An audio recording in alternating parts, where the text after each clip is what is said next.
एक बार एक जंगल में एक बाघ रहता था।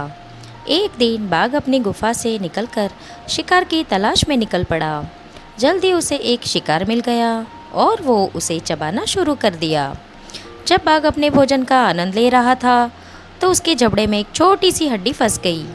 वो खांसा। उसने अपने पंजों से हड्डी निकालने की कोशिश की। उसने जितनी भी कोशिश की उसका कोई फल नहीं निकला। एक छोटी सी हड्डी शक्तिशाली बाघ की आंखों में आंसू ले आई। दिन बीतते गए और बाघ हड्डी नहीं निकाल सका। मुझे यकीन है कि मैं भूख से मर जाऊंगा, बाघ ने सोचा। मुझे इस हड्डी को बाहर निकालना होगा।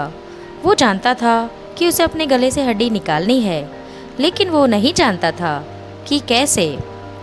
जैसे जैसे दिन बीतते गए बेचारा बाघ और भी कमज़ोर होता गया।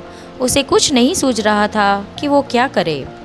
वो जो कुछ कर सकता था बस अपनी मृत्यु के आने की प्रतीक्षा ही कर सकता था। फिर एक दिन जब बाघ एक पेड़ के नीचे बुरी तरह से पड़ा हुआ था तो उसके पास में एक छोटा सा कटफोड़वा देखा।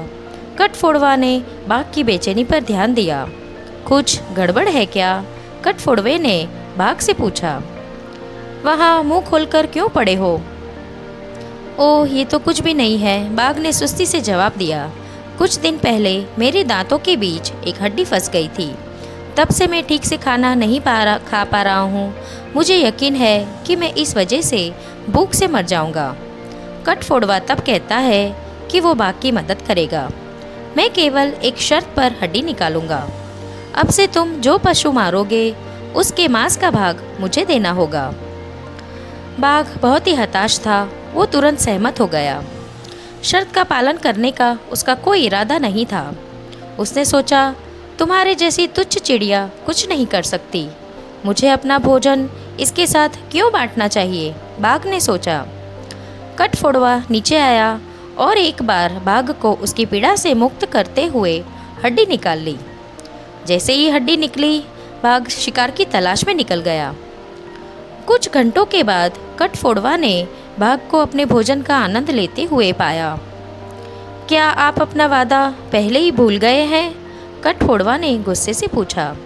आपको अपने आप को भाग्यशाली समझना चाहिए, बाघ ने कटफोड़वे से कहा। जब तू मेरे मुंह में आया तो मैं तुझे आसानी से खा सकता था, परंतु मैंने नहीं खाया। अब चले जाओ नन्ही सी चिड़िया। इस तरह कटफोड़वा और भी क्रोधित हो गया। वो नीचे उड़ा और गुस्से में बाघ की आंख पर चोंच मारी। बाघ दर्द से दहाड़ा। मेरी आंख, मेरी आंख, तुमने मेरी आंख फोड़ दी। मैं तुम्हें माफ़ नहीं करूँगा, बाघ चिल्लाया। इस पर चिड़िया ने केवल इतना ही उत्तर दिया कि बाघ, तुम्हें अपने आप को भाग्यशाली समझना चाहिए, क्योंकि मैं आसानी से दूसरी आंख भी फोड़ सकती थी। इस कहानी से हमें यह सीख मिलती है कि आपको वही मिलता है जो आप देते हो।